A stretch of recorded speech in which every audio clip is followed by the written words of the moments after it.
नमस्कार. तर आजचा विषय असा होता की आज एक एस क्यू एलच्या बाबतीत आम्हाला फक्त खूप मोठा डेटाबेस होता आणि त्या डेटाबेसमधून फक्त काही टेबल्स एक्स्ट्रॅक्ट करायचे होते. ज्यावेळेस आम्ही ह्याच्यावरती झॅम्पवरती वगैरे तो डेटाबेस इम्पोर्ट करण्याचा ट्राय केला, तर त्यावेळेस तो इम्पोर्ट होत नव्हता, कारण डेटाबेसची साईज आहे ती खूप मोठी होती आणि त्या डेटाबेसमधून पर्टिक्युलर आम्हाला फक्त एकच टेबल आहे, तो त्याचंच फक्त जे काही एस क्यू एल स्कीम आहे किंवा त्याचं J dot S Q L file आहे तर ती मिळवायची होती. तर ऑनलाईन वगैरे सर्च केलं, कोणताही असं एक टूल काय भेटलं नाही. मे बी असेल तिथं, पण मला तर काही सापडलं नाही. पण याचं सोल्युशन म्हणून काय केलं, तर आम्ही एक स्वतः टूल आहे ते डेव्हलप केलं, म्हणजे जेणेकरून असे मोठे मोठे जे डेटाबेस आहेत तिथं तुम्ही फाईल फक्त सिम्पली अपलोड करा, तिथं तुम्हाला ऑटोमॅटिक. ठीक आहे, आपण डायरेक्ट डेमोज बघू काय आहे ते. तर हे जे आहे ते वेबसाईट आहे, म्हणजे जे आम्ही बनवलं. इथं 2 टूल्स आहेत, ते सध्या आता लिस्ट केलेत. जसे जसे मी असे टूल्स बनवेल किंवा जर तुम्ही एखादे असं काही टूल बनवलं असेल तर तो आपण नक्कीच यावरती ॲड करू. ठीक आहे, तर आता हे 2 टूल आहेत, मी दोन्ही टूल काय आहेत ते सांगतो. तर पहिला आहे S Q L table extractor. ठीक आहे, म्हणजे याचा यूज काय आहे, तर एस क्यू एलमधलं पर्टिक्युलर टेबल एक्स्ट्रॅक्ट करणं. याच्यासाठी तुम्ही काय करायचं, फक्त तुमच्या ब्राउझरमध्ये bedora.fun BIDORA.FUN हे सर्च करायचं आहे. केल्यानंतर तुम्हाला इथेही वेबसाईट दिसेल. त्यानंतर S Q L table extractor हे जे आहे ते सिलेक्ट करा.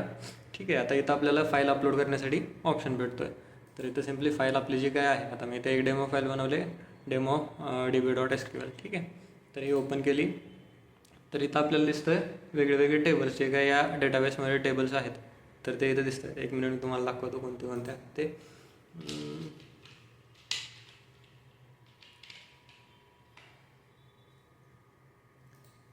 ठीक आहे, तर ह्या जे आहेत ते यामधले जे काही टेबल्स आहेत ते आहेत.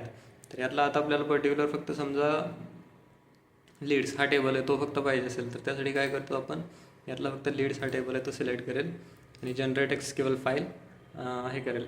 तर इथं बघा, तुम्हाला एक्स्ट्रॅक्टेड टेबल्समध्ये तुम्हाला तुमच्या डाउनलोड्स फोल्डरमध्ये किंवा जो काय तुमचा रिस्पेक्टिव्ह तुमचा फोल्डर आहे डाउनलोडसाठी, तर त्यामध्ये ती फाईल आहे ते डाउनलोड झालेली दिसेल. तर हे झालं पहिलं टूल. तर हे तुम्हाला मल्टिपल जरी टेबल्स करायचे असतील ॲट अ टाईम, म्हणजे 2 टेबल करायचे, 3 टेबल, तुम्हाला जेवढे टेबल त्यामधून फक्त एक्स्ट्रॅक्ट करायचे तेवढे फक्त चूज करा, तर एंटायर डेटा यातून निघेल.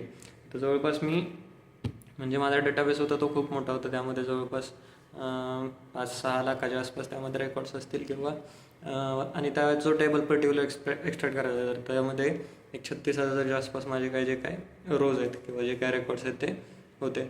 तर त्यासाठी एकदम स्मूथली काम केलं आणि विशेष म्हणजे पूर्ण ब्राउझर साईडवरती काम करतं आहे, म्हणजे तुमचे जे काय फाईल अपलोड तुम्ही करणार आहे त्याची कुठेही बॅकएंडला जात नाही किंवा कोणाकडेही स्टोअर होत नाही. तुमच्याच कम्प्लिटली ब्राउझरवरती जे काय मोबाईल डिव्हाइस असेल किंवा कम्प्युटर असेल त्यावरती ते रन होतं. तर हे झालं पहिली गोष्ट. आणि दुसरं जे टूल आहे तर ते आहे CSV column to text converter. आता विषय असा होता की एक खूप मोठी यादी होती, जे होती ती आपल्या CSVमध्ये एका कॉलममध्ये होती.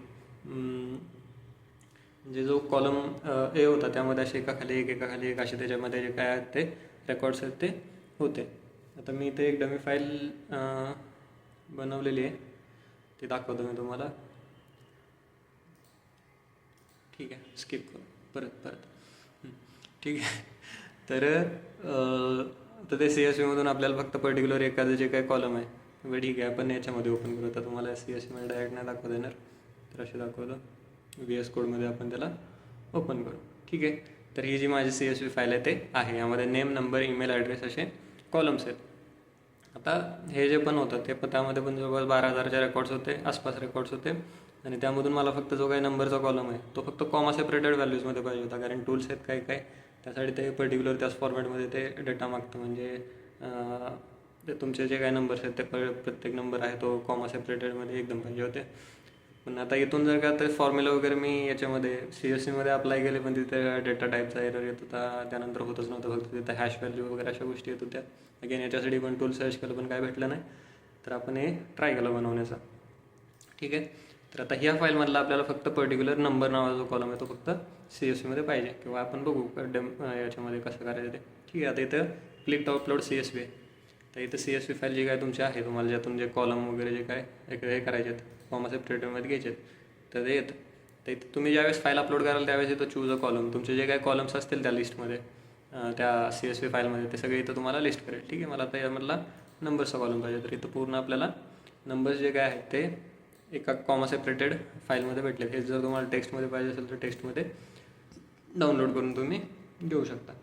तर लाईक दिस आपण हे 2 टूल आहेत ते असेच म्हणजे टाईमपास म्हणून बनवल्यासारखे बनवले, पण खूप युजफुल आहेत. म्हणजे याचा यूज करून मे बी काही जणांचे तुमचे प्रॉब्लेम जर का सॉल्व्ह होत असतील तर वेल अँड गुड.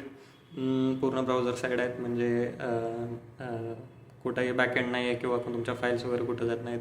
प्लेन तुमच्या फक्त जे काही डिव्हाइस आहे त्यावरती ते रन वगैरे होतं आणि तिथूनच तुमचे जे काही फाईल्स आहेत त्या जनरेट होतात.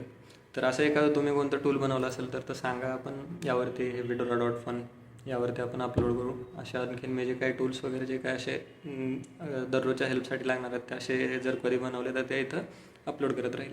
So thank you.